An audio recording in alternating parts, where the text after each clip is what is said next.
everybody, I'm Steve Carfino. The Molten Waratah League has got 1 week under its belt. It is up and running.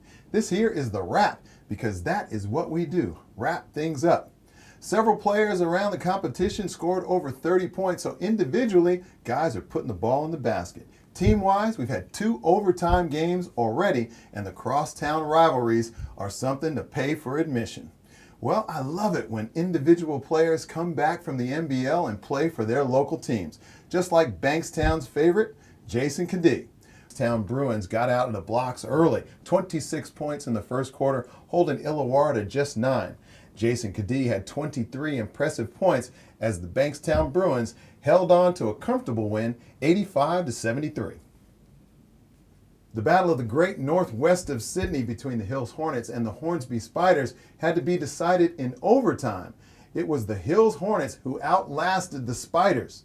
Speaking of battles, it was last year's grand final rematch taking place at Alexandria Stadium between the Sydney Comets and the Manly Seagulls. This one went down to the wire. The Sydney Comets jumped out early to pull out a victorious 80-77. Michael Seckhold hit some big bombs in that one down the stretch to pull the home team over the winning edge. Stevie Blaze for the Manly Seagulls was impressive with his. In other matches, a couple of old Sydney Kings went at it, well, at least on the sideline. Sutherland's B.J. Carter hosted Ian Rebellion in the Central Coast. Well, it was the Crusaders who got it over the line. The Triple C's, that's the Central Coast Crusaders, for those that aren't on the know, they picked up the roadie 85-73. Norse hit the Willie Nelson for 2 against the Maitland Mustangs first, and then the Newcastle Hunters.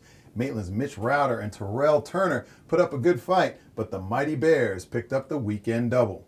In Division I men's, the Sharks and the Hornets went all the way down to the wire. It was the Sharks pulling it out in front of their home fans.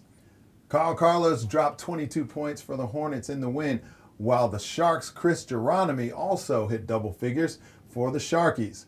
A rough start for last year's premiers. In another match, the Canberra Gunners and Bathurst Gold Miners put up some big numbers with the state capital boys beating up on the Gold Miners like they stole something from them.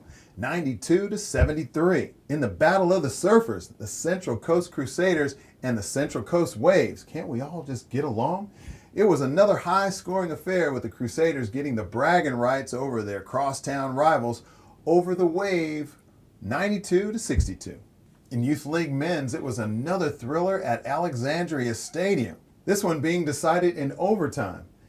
Adrian Cabrera rocked the house with 30 points. I guess that ACS training is doing him some good. The Blacktown Storm were just simply too athletic for the Inner West Bulls in a convincing 81-68 win. But the Inner West Bulls played the following day at Penrith, and Cooper Wilkes finished off the weekend with 32 against Blacktown and then 31 beating up on the Penrith Panthers. Briefly touching on the Youth League women's, Bankstown took a major win over the Southwest Razorbacks, while in the Coastal Nail-Biter, Sutherland got it over the Crusaders.